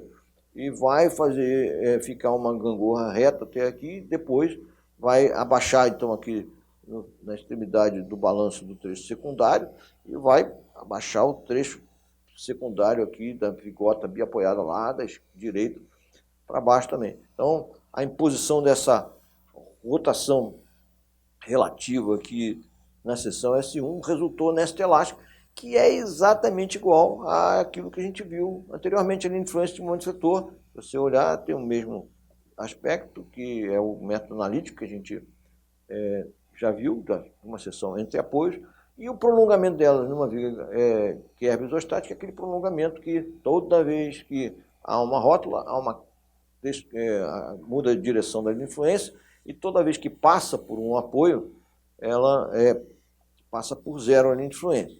Tá? Então, o método cinemático só está corroborando o que nós já tínhamos visto anteriormente. Eu vou pegar agora a seção P, que é a seção do segundo apoio. Esta é uma seção de balanço do trecho principal. Então, o comportamento dela é um comportamento de seção em balanço. Se eu imponho aqui, se eu coloco aqui uma rótula aqui nesse apoio, transformou no mecanismo, eu imponho essa descontinuidade, θ igual a 1, que vai ter que só a porção livre do balanço vai levantar, e vai girar, né? E o restante vai ficar paradinho lá. Essa imposição é exatamente a linha de influência do momento fletor numa seção do balanço da direita, como a gente já tinha visto antes, né? Um trecho negativo para cima. E essa levantou aqui essa rótula e fez com que os trechos secundários girassem, e o outro trecho vai também pivotear em relação ao último ponto, como sempre. Toda vez que tem uma rótula, há uma quebra, né, um bico na linha de influência, toda vez que tiver um apoio, passa por zero. Vamos ver agora a mesma sequência de seções para traçado de linhas de influência de momentos fletores, mas para o caso da viga contínua e peristática. Na seção A do primeiro apoio, ela tem um comportamento de seção de balanço, e o balanço é isostático. Então, quando eu coloco uma rótula, imponho essa descontinuidade de rotação, o trecho do balanço sobe livremente, o trecho da direita fica parado, e isso fisicamente o que a gente está vendo, é a mesma linha de influência obtida analiticamente. Então, mas dá para entender que toda vez que a carga estiver à direita do apoio A, o balanço estará descarregado, então o momento fletor para qualquer que seja essa posição aqui, lembrando que linha de influência expressa a variação de um efeito em uma seção para uma carga unitária que percorre a estrutura, né? E aqui o que a gente tem é que a mesma coisa que a gente teve antes, que quando a carga percorre no balanço, o momento em A varia linearmente, sempre tracionando as fibras superiores, portanto negativo, e o valor mais negativo vai ser quando a carga estiver exatamente sobre a extremidade livre do balanço. Então não tem diferença no balanço se é de viga contínua e peristática ou isostática. E já para uma seção entre apoios, a gente vai impor a descontinuidade de rotação, vai ter esse ponto anguloso para baixo, mas cada lado, antes e depois dessa imposição de rotação, descontinuidade de rotação, não vai ser mais um mecanismo. Isso aqui é hiperestático. E aí o que nós temos são uma configuração deformada. A viga vai oferecer uma resistência para isso, ela vai se deformar, né? E aí tem os trechos que são trechos com flexão, né? Não são mais trechos retos. Esta é a grande diferença entre linhas de influência para estruturas isostáticas e linhas de influência para estruturas hiperestáticas. No caso de estruturas isostáticas, as linhas de influência sempre são formadas por trechos retos, porque a imposição da descontinuidade, a gente tem uma maneira de entender isso, a imposição da descontinuidade pelo método cinemático, faz com que na hora que você introduz lá a quebra de continuidade, você libera um vínculo, você transformou a estrutura isostática no mecanismo e ela vai ter uma elástica sem resistência, ou seja, as barras vão se mover como corpos fixos. Já no caso do hiperestático, não. Na hora que se impõe uma descontinuidade, ainda o que restou depois da descontinuidade não é hipostático, ainda oferece resistência a essa imposição. E por isso que a gente pode intuitivamente entender que os trechos são curvos. Há uma resistência para isso, a viga se deforma. E a gente vê aqui a mesma coisa, o ponto anguloso passa por zero nos apoios, mas tem essa deformada resultante. No caso da seção de um apoio interno de uma viga contínua, esse ponto anguloso para baixo, ele não pode abaixar porque está justamente no apoio. O que acontece é que você tem essas duas corcovas aqui adjacentes ao apoio. Isso é uma característica da linha de influência de uma seção de um apoio interno de uma viga contínua. Então você tem sempre esse ponto anguloso para baixo, né, com a descontinuidade de rotação de 1, e impondo aí essa descontinuidade, você tem essa elástica resultante, que é sempre assim, né? Você tem esses trechos que são curvos, com esse ponto anguloso para baixo, só que nesse caso, o ponto anguloso não pode ir para baixo, porque tem um apoio naquela posição. E essa é a linha de influência de momento fletor, uma seção em cima de um apoio de uma viga contínua e hiperestática. Temos então mais duas seções que nós vamos ver agora, para finalizar essa parte, que são para momentos fletores, na seção S2, que é uma seção entre vãos, aqui no segundo vão da viga contínua hiperestática. Então aqui a gente vê que naquele ponto onde foi feita a descontinuidade, o ponto pode descer. E é o que a gente tem, esse ponto anguloso para baixo, e aqui nós temos as elásticas resultantes. Tá? Óbvio que aqui é uma questão mais intuitiva de ver fisicamente como que essa imposição vai dar, qual é o aspecto da linha de influência. Mas, de novo, como eu falei, isso é usado também para o traçado numérico da linha de influência. É assim que eu faço lá no F2. A próxima seção seria uma seção C, que é uma seção típica de uma seção de apoio, né, de uma viga contínua hiperestática. E, de novo, eu tenho um ponto anguloso para baixo, mas naquele ponto, como no ponto B, eu não pode abaixar, então fica essas duas corcovas negativas aqui na linha de influência, e o resto é essa elástica que é traçada contínua aqui, né, porque a viga é contínua. Nós vimos nos vídeos anteriores e nesse vídeo como se dá o processo de traçado de envoltórias de esforços internos para cargas móveis. Eu vou mostrar aqui no F2 como é que isso é feito. Tá? A gente já viu que o processo é feito, as envoltórias são traçadas por interpolação. Para cada seção transversal selecionada, nós traçamos uma linha de influência para o esforço interno selecionado, para o esforço cortante, o momento fletor. A gente utiliza a linha de influência naquela seção para aqueles efeitos com duas utilidades, uma para encontrar as posições críticas da carga móvel mais acidental que provocam os valores mínimo e máximo daquele efeito, naquela seção. Isso é feito para cada seção, vamos fazer esse processo. E calculando o mínimo e máximo, nós sobrepomos o efeito da carga permanente e depois, então, traçamos essa envoltória por interpolação. O F2, ele mostra esse processo de diferentes maneiras, e nós também já vimos nesse último vídeo que existe uma metodologia de traçado de linhas de influência, que é o essencial, é saber traçar linha de influência. Nós temos o traçado de influência pelo método cinemático, é o princípio de Miller-Breslau, como foi visto. Esse princípio mostra que a gente obtém as linhas de influências através da elástica, de imposições de descontinuidades. E o F2, na verdade, implementa exatamente isso dentro. Então, foi feito exatamente isso dentro do F2. O F2 está implementando esse princípio. Então, vou mostrar aqui o processo para aquele nosso exemplo simples da viga contínua, com uma viga com balanço, né? E depois vou mostrar isso para uma viga contínua e depois para uma ponte já com pilares. Mas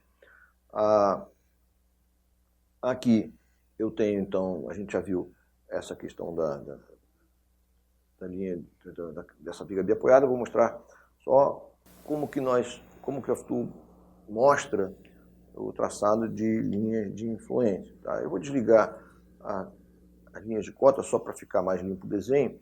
Então, aqui nesse botão aqui do F2, eu tenho o traçado de linha de influência. Então, quando eu aperto aqui nesse botão, o F2, primeiro já me mostra a minha carga móvel, que é o que nós temos aqui, né, o veículo, aquele com 2 eixos, carga de 10, nós já vimos isso, as cargas acidentais de multidão interna e externa com o mesmo valor de 10. Tá? Mas o F2, para o traçado de linha de influência, ele, tá aqui, ele não está mostrando o resultado ainda, ele só está mostrando os dados de entrada do modelo, no caso. Inclusive ele mostra a carga móvel centralizada na extensão da ponte. Mas se eu apertar aqui selecionar algum traçado de influência, por exemplo, cortante, né, o F2 vai me mostrar uma linha em branco. Ele não mostrou nada, ele está perguntando, ele está mandando uma mensagem aqui em cima, assim, indique a seção transversal, onde a linha de influência de esforço cortante, que foi o que eu selecionei, para ser traçado. Então, eu vou clicar aqui numa seção, ele está esperando que eu indique a seção. Na hora que eu indico essa seção, na verdade, como eu especifiquei aqui um passo de 3 em 3 metros, ele atraiu a seção que eu selecionei para uma seção que fica a 3 metros. Aquela seção C, na verdade, que a gente já viu no vídeo anterior. E aí o F2, além disso, ele me mostra também as duas posições críticas da carga móvel, a posição que provoca o mínimo e a posição que provoca o máximo de esforço cortante naquela seção. Então ele está mostrando como a gente calcula isso. Tá? E ele está mostrando aqui a maior carga concentrada na extremidade do balanço, nessa posição de menos 0,25. Ele poderia ter colocado essa carga nesse outro trecho aqui, menos 0,25 também, mas e a carga de 10 ele nem indicou, na verdade está saindo fora da ponte, mas poderia cair nesse trecho zero aqui. Então, tudo que a gente mostrou já, o F2 faz aqui, né? E ele faz isso internamente mesmo, né? Aqui é só uma maneira de mostrar para o usuário como que isso é feito internamente, é o traçado de linha de influência. E embaixo eu tenho o posicionamento da carga móvel mais acidental, para obter o máximo do esforço cortante nessa seção aqui indicada. Tem o traçado da linha de influência e, de novo, a questão da carga acidental, que fica para o mínimo, fica só nos trechos positivos da linha de influência, nos trechos negativos da linha de influência, e o traçado do máximo nos trechos positivos, interrompendo então a carga acidental para isso. É uma maneira de ver. Uma coisa interessante que a gente já meio que falou é que isso aqui é uma estrutura isostática, então a linha de influência em estruturas isostáticas ela é formada por trechos retos, isso a gente vê pelo próprio princípio de Miller-Breslau, pelo método cinemático, a gente entende essa questão de ser isostático ter uma linha reta, e depois vamos ver que para hiperestática as linhas de influência são trechos curvos, que no caso de uma seção transversal constante, a gente já viu que as linhas de influência são formadas por trechos que são polinômios do terceiro grau. Então, esse processo de traçado de influência é feito para cada seção selecionada, para cada seção que eu clicar aqui, eu tenho as linhas de influência. Se eu chegar para a próxima do apoio clicando ainda no vão, eu vou, como eu especifiquei lá o passo com 3, o F2 traçou essa linha de influência na seção colada no apoio, na outra seção colada no apoio, a mesma coisa. Então, para todos esses casos, a gente tem internamente, o F2 faz isso. É um trabalho danado mesmo, não é uma coisa simples de fazer manualmente. E o programa aqui, no fundo, ele só está demonstrando como é que quer fazer. Porque o que ele vai fazer é discretizar a viga para traçagens envoltórias de cortante, vai discretizar a viga em muito mais seções do que essa que estão indicadas. Aqui a gente está indicando 3, mas o traçado mesmo das envoltórias, como a gente vai ver aqui, se eu apertar esse botão, aquela barra de rolagem que foi ali passada é uma mostrando que são várias seções que ele calculou. Até tem umas descontinuidades, porque aqui mostra até, inclusive, o passo da discretização que foi utilizado. De qualquer maneira, é isso que nós queremos como resultado de uma resposta para cargas móveis acidentais. A linha tracejada aqui é o efeito da carga permanente, as outras linhas são as envoltórias mínimo e máximo. Eu posso no F2 também desligar o efeito da carga permanente nessa visualização. Eu vou, isso aqui por default vem, eu posso aqui mostrar só o efeito da carga móvel mais acidental, e a gente vê que nesse efeito eu tenho sempre o valor mínimo ou é 0 ou é negativo, o valor máximo ou é 0 ou é 0 ou é negativo, no caso aqui as linhas de baixo, no cortante de valor negativo para baixo, e o valor máximo ou é 0 ou é positivo. Tá? A gente vai ter a sobreposição com o efeito da carga permanente, a gente tem então essas envoltórias, que é isso que a gente tem na prática. Tá? Eu vou fazer a mesma coisa aqui para o traçado de linha de influência de momento fletor. Nós já vimos isso aqui, e o F2 faz a mesma coisa que a gente já olhou antes. A gente vai, para cada seção selecionada, ele traça a linha de influência, posiciona a carga móvel acidental de maneira a majorar e minorar os valores do momento fletor na seção, aqui nesse caso. Então, a carga acidental, ele vai colocar nos trechos negativos, as cargas concentradas, vai colocar nos trechos negativos para obter o mínimo, carga concentrada para obter a maior carga concentrada, maior ordenada, no trecho. Enfim, é um posicionamento que a gente já viu a lógica de como é que isso é feito, e o F2 encontra essas posições automaticamente e indica isso aqui. Além, quer dizer, eu não cheguei a mostrar, mas para cada posição que a gente seleciona, o F2 calcula o valor e indica aqui em cima. Esse valor é o valor máximo e mínimo, está indicado aqui menos 75, e diz a posição aqui, e o valor máximo é 225, tudo isso está sendo calculado automaticamente. Tá? Então, eu faço isso para seções de balanço, para seções de meio de vão, ou interior entre os apoios, e para cada seção a gente tem, então, a mesma lógica. O F2 está fazendo exatamente como a gente faz manualmente. Só que ele faz isso, na verdade, com muito mais precisão e com muito mais seções. Né? Então, eu estou aqui mostrando as envoltórias de mínimo e máximo de momento fletor para essa carga permanente mais acidental, imóvel, mas ele não fez esse cálculo só nas seções selecionadas. Por isso que a gente obtém aqui uma envoltória que tem uma forma curva. Embora, mesmo usando uma discretização para o cálculo dessas envoltórias, a gente não tem uma equação para isso. Eu tenho equação para carga permanente, a parábola do segundo grau, mas essa traçada aqui das envoltórias não existe uma equação. Essa forma casuística de ficar posicionando as cargas, interrompendo carga acidental, isso não dá uma equação para cada valor, para cada seção. Você tem uma maneira que você procura realmente a posição, provoca o mínimo, provoca o máximo, e não dá um efeito contínuo, que é um efeito discretizado mesmo, e no fim é isso que está sendo feito aqui. Tá? Isso para cargas, para um veículo, uma estrutura simples, um veículo simples, isso, isostática principalmente, formada por trechos retos, a influência, é um cálculo manual possível. Mas, na prática, isso não existe. A gente tem que fazer isso com o computador mesmo. Então, o que eu vou mostrar aqui é um modelo mais complexo, que não esse de uma viga permanente, mas um modelo de uma viga contínua. E eu vou mostrar o veículo também mais aberto. Então eu vou selecionar aqui um modelo que já foi preparado, de uma viga contínua, com balanço também. Tá? Então eu tenho aqui, posso aumentar o tamanho desse fonte aqui para um tamanho um pouquinho maior, só para a gente ver. Eu tenho aqui as dimensões da minha viga, eu tenho um material que tem um modularidade aqui, que é da ordem de grandeza de modularidade de concreto, que é o material para toda. Eu tenho uma seção transversal, que nesse caso aqui eu coloquei uma seção transversal em T.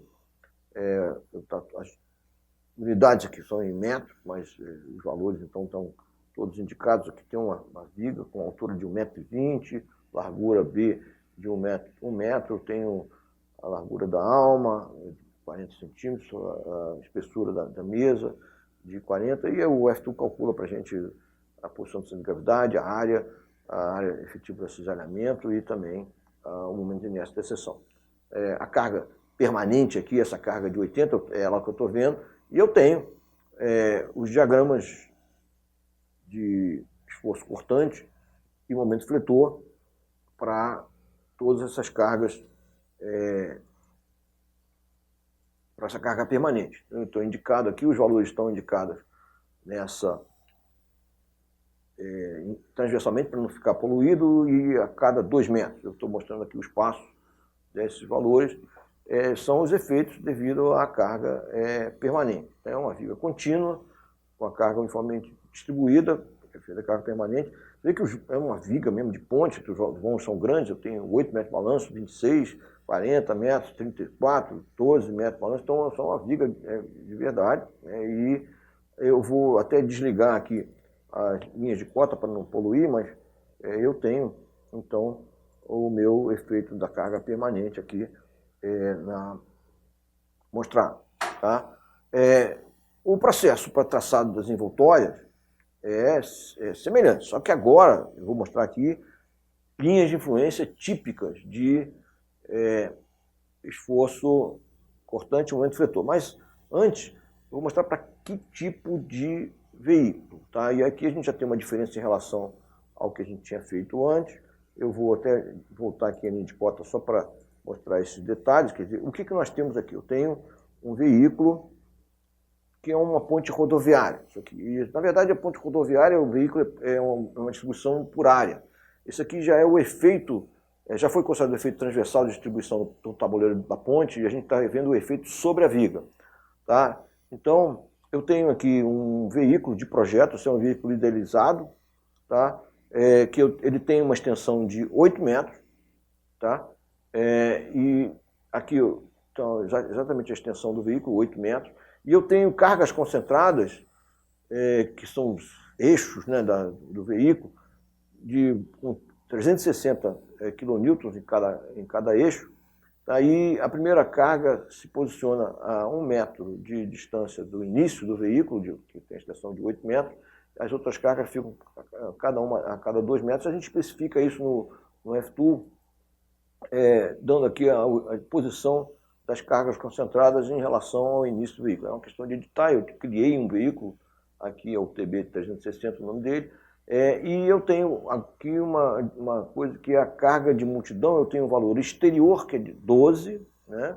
Esse valor externo aqui é 12, e o valor interno é 4. Tá? Então isso está especificado. O veículo, o que nós estamos vendo aqui é o posicionamento da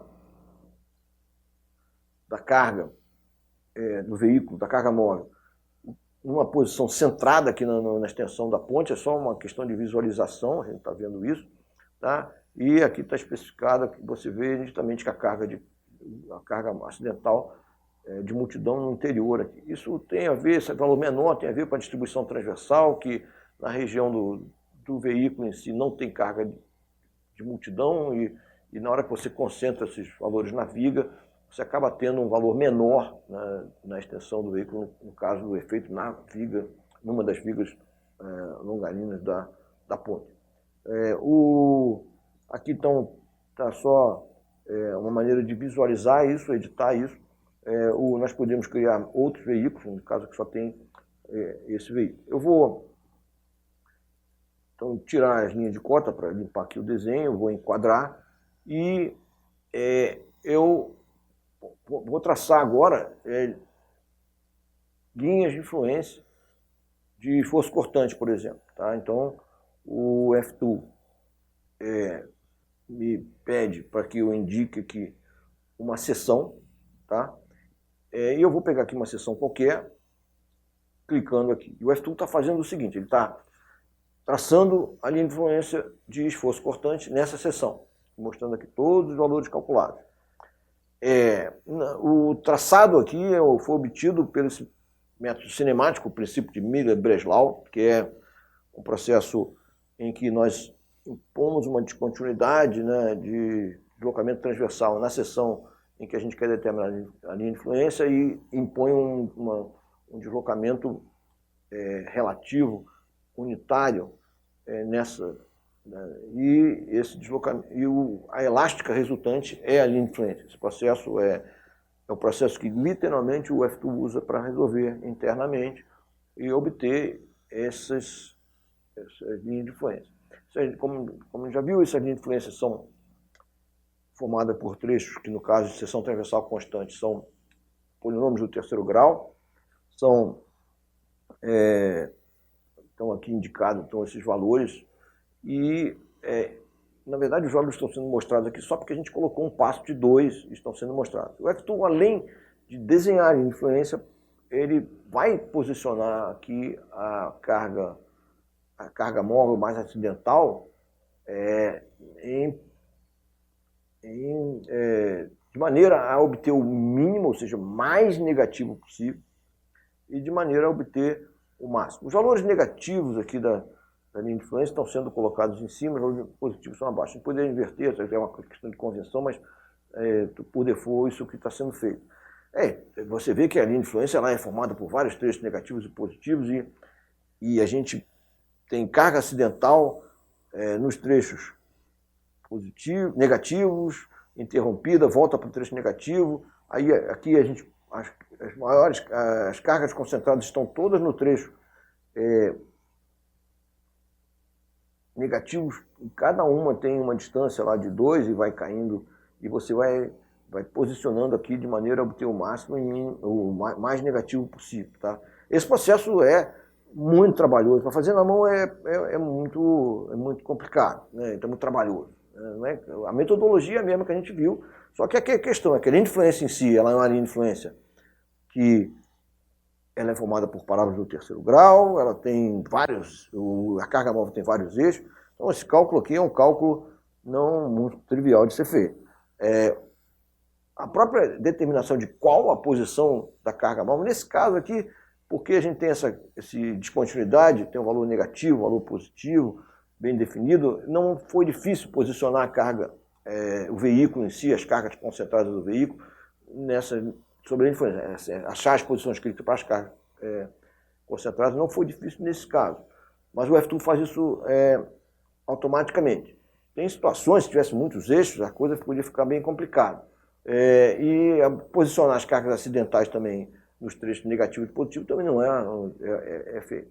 esse trabalho, isso é um trabalho que foi publicado de uma aluna de mestrado minha, Gisele Holtz, que nós fizemos isso no FTU, é uma maneira de encontrar as posições críticas da carga móvel, é um processo de otimização. Isso foi uma metodologia orientada pelo professor Luiz Eloy Vaz, que infelizmente faleceu, um grande amigo nosso, que nos trouxe esse problema e nós implementamos isso no FTU. Posicionamento da carga móvel de maneira a obter o mínimo e o máximo. Tá? Isso é uma questão. E depois tem a questão do cálculo em si dos valores, que é uma questão de posicionar, fazer cada carga concentrada vezes o valor da ordenada debaixo dela, naquela posição crítica, e fazendo a mesma lógica que a gente fez antes.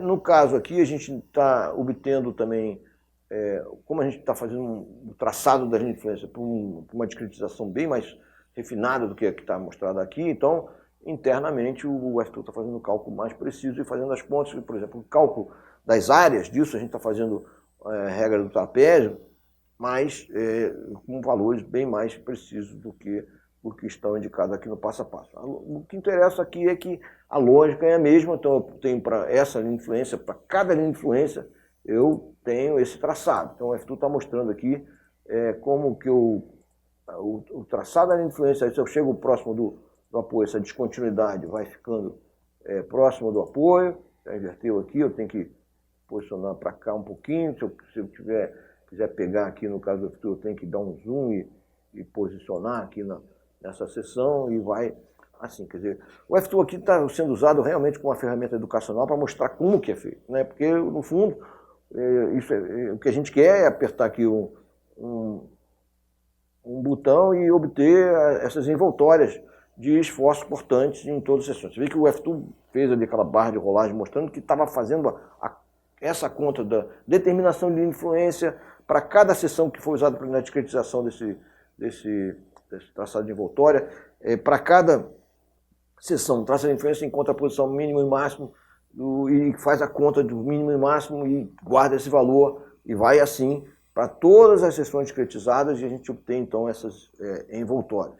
Isso é uma coisa muito trabalhosa mesmo e tem pessoas que ficam impressionadas como é que isso é feito com tanta simplicidade aqui. O que faz é porque tem aí realmente uma estrutura de dados muito interessante que agiliza todo esse processo que a gente faz. Aí tem o resultado final das envoltórias de esforços cortantes. De novo, não tem uma equação para essas envoltórias, a gente tem equações só para essa linha tracejada, que é o efeito da carga permanente. A gente tem nitidamente aí as faixas de trabalho por vãos, né, todas essas linhas e esse é o processo que é feito. É um trabalho danado mesmo, mas é bom.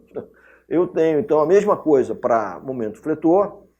De novo, eu tenho aqui as envoltórias de momento fletor para essa coisa, combinando. Eu tenho o efeito da carga permanente mais carga móvel. Eu posso desligar aqui o efeito da carga permanente e mostrar só o efeito da carga móvel mais acidental. Aí eu tenho esse efeito vai dar valores negativos. O valor mínimo sempre ou no caso aqui, é sempre menor do que zero, e o valor máximo ou é zero ou é esse valor indicado. Na verdade, não faz muito sentido, porque a carga permanente ela nunca pode ser desligada, ela sempre existe, né? Então, é por isso que a gente já traça a envoltória por default sempre sobreposta ao efeito da carga permanente. Você vê que nos balanços o que nós temos são valores dos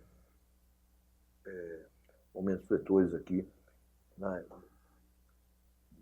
no balanço, o valor máximo corresponde ao valor do efeito da carga permanente. Nos outros vãos, essa linha tracejada indica o diagrama de momento fletor para carga permanente e assim é obtido. Quer dizer, como é que isso é feito? A gente vai para cada seção traçar uma linha de influência de momento fletor, é aquele processo em que você dá uma descontinuidade de rotação e unitária, ainda tratando como pequenos deslocamentos, e a elástica resultante dessa imposição, dessa descontinuidade, da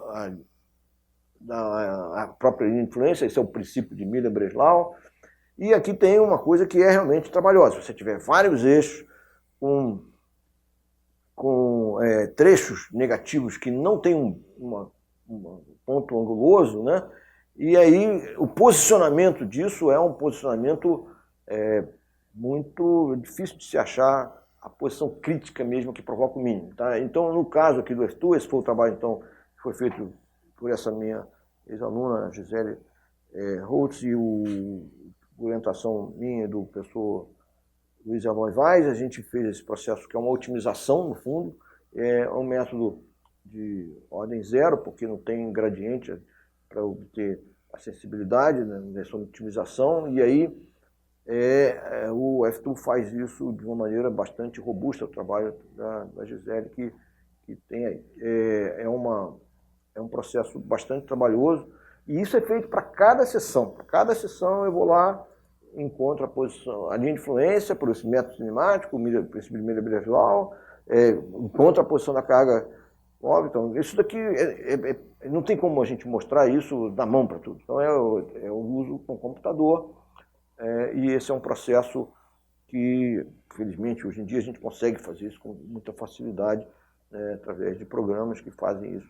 Mas o importante é entender como é que é o processo.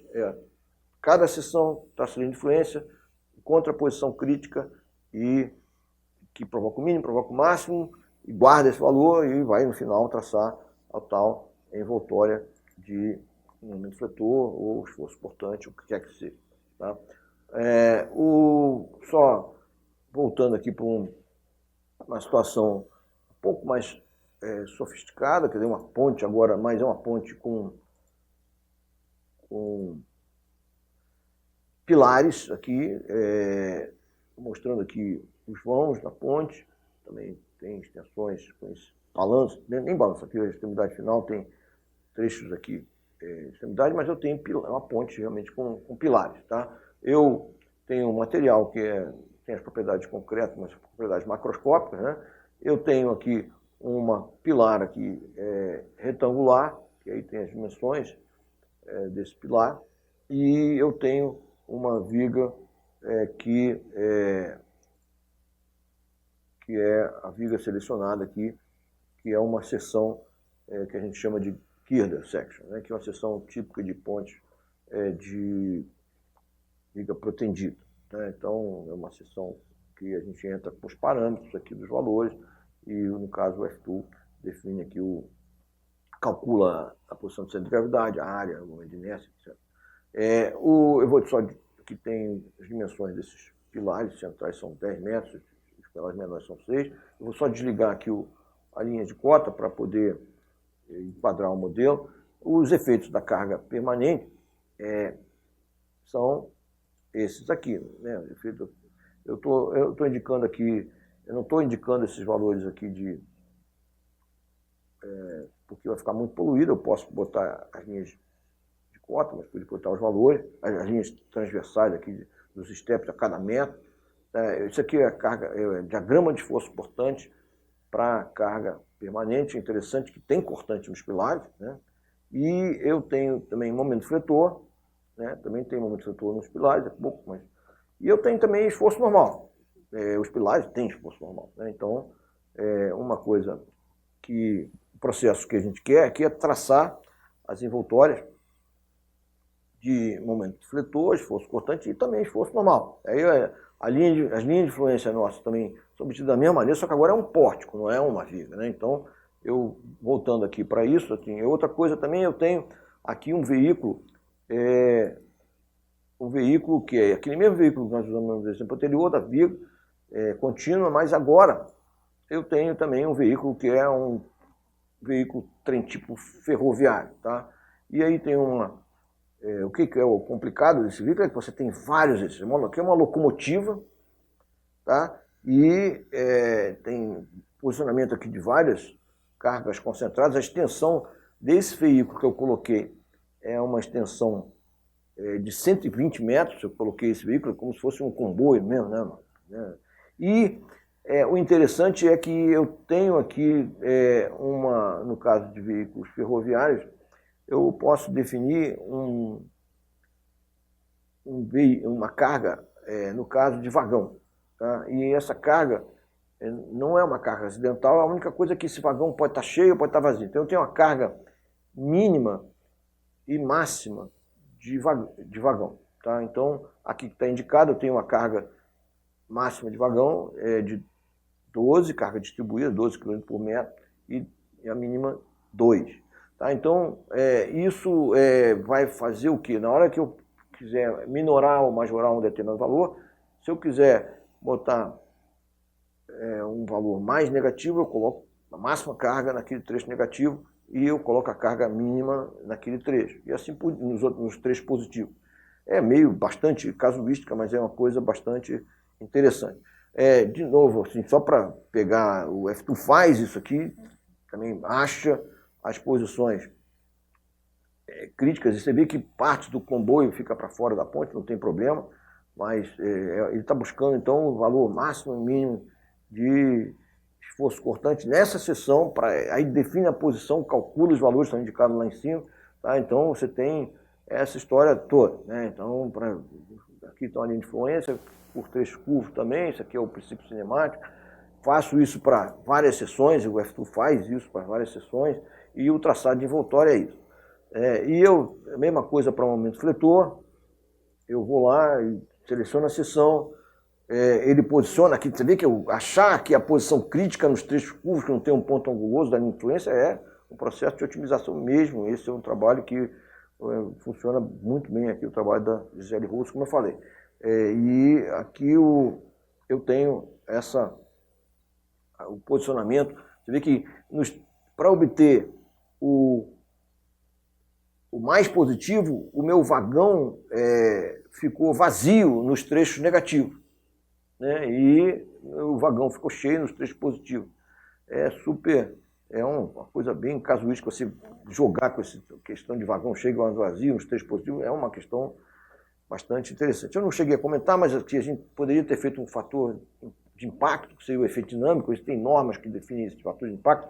Na verdade, esse fator de impacto que eu coloco aqui no F2 é só um fator de impacto global, mas de fato o fator de impacto tem a norma específica por vão, dependendo do comprimento do vão, tem toda uma lógica que não está sendo tratada aqui no F2. O F2 só trata esse valor do fator de impacto global. Uma outra coisa que não aparece na viga é linha de influência de esforço normal. Então aqui eu tenho nos pilares essa questão, quer dizer, como que varia o esforço normal numa seção em função de uma carga unitária que percorre a estrutura, que é essa linha de influência que está indicada aqui. Mas tu também traça isso e ao mesmo tempo posiciona as cargas de maneira a obter o mínimo de esforço normal naquela seção, o valor máximo de esforço normal naquela seção. Com isso a gente pode obter também então as envoltórias de esforço cortante, e aí envolve também o traçado disso. Eu estou vendo, na verdade, tudo isso para o veículo, esse veículo de projeto, trem tipo ferroviário, mas eu também posso ver essas envoltórias de momento fletor. E a trabalheira aqui é isso, a gente está mostrando aqui meio só aspecto, mas a gente pode exportar esses valores numéricos, você vê que é um traçado bastante sofisticado. E eu também posso obter as envoltórias de esforço normal. Você vê que é um processo, em cada pilar eu tenho um mínimo e máximo de esforço de compressão, sempre de compressão mínimo e máximo, mas é o efeito que deu aqui o cálculo disso. Quer dizer, eu também posso fazer isso mudando o veículo, por exemplo, agora eu quero outro veículo, aí faz uma outra envoltória, as envoltórias obviamente dependem do veículo, tá? E tudo então é baseado no traçado da linha de influência. Tá? Nós já vimos esse traçado cinemático, e aqui está exemplificando como é que isso aqui é usado de fato na prática, né? É para ser feito com um programa de computador, e no caso o F-Studio só está mostrando como, através do traçado da linha de influência, como é que isso é feito, cada uma dessas envoltórias. Enfim, isso é essencialmente o que eu queria mostrar de cargas móveis, cargas acidentais. Acho que deu para entender mais ou menos como é que isso é feito. É um trabalho complexo, bastante sofisticado, mas é importante. Nós, engenheiros civis, lidamos com o projeto de pontes, nós temos que levar isso em conta. Existem especificações de cargas acidentais e cargas móveis, que são normas para definir isso, e nós temos que saber como lidar com isso. Aqui é só a análise, esses são resultados das análises, essas envoltórias. Quem vai dimensionar essas estruturas vai usar essas informações para fazer o dimensionamento. Então, isso é uma outra parte do projeto estrutural que não é tratado nessa disciplina, que nós só vimos análise. Bom, nós vimos vários vídeos aqui, uma sequência de 4 vídeos para consideração de cargas acidentais e cargas móveis na análise de estruturas. Nós mostramos que tudo é baseado, o traçado que nós queremos é o traçado de envoltórias de esforços internos na nossa estrutura. Essas envoltórias são diagramas de esforço, só que eles, em cada seção, ele tem valores mínimo e máximo provocados pela carga acidental e carga móvel. Carga permanente tem a característica que só tem um valor de esforço interno por seção, mas as cargas acidentais e móveis a gente tem infinitos valores, mas sempre limitados para um mínimo e para um máximo. As envoltórias são, então, esses diagramas de mínimo e máximo. Vimos também que o traçado dessas envoltórias é todo baseado em linhas de influência. Então, a questão toda é como se traça linhas de influência. E esse último vídeo mostrou um método geral para o traçado de linhas de influência, que é o método cinemático, conhecido como princípio de Miller-Breslau. Tá? Foi mostrado também no final do vídeo o traçado dessas envoltórias feito pelo F-Tool. O F-Tool implementa o princípio de Miller-Breslau ipsilitris, da forma como ele é. Tá? Então, o F-Tool já calculava já elásticas antes de ter implementado linhas de influência, mas a modificação que teve que ser feita foi a consideração de imposições de deslocamentos transversais, por causa de esforço cortante, resultando numa elástica, que é a linha de influência de esforço cortante, a imposição de descontinuidade de rotação, que impõe, então, as linhas de influência de momento fletor, numa seção onde é imposta a descontinuidade, e também de esforço normal, que nós vimos no vídeo, o esforço normal, por exemplo, no pilar de uma ponte, também é a mesma coisa. Tá? Então, é sempre o princípio cinemático. Essa questão é trabalhosa, realmente só faz sentido fazer isso no computador. Quando não se tinha computador, era muito trabalhoso, realmente.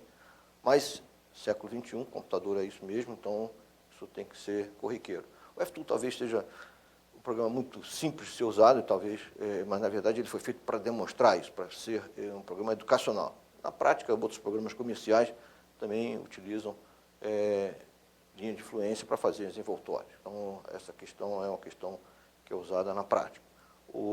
A questão o problema realmente é entender como se dá o processo para poder usar esses programas de computador na vida profissional.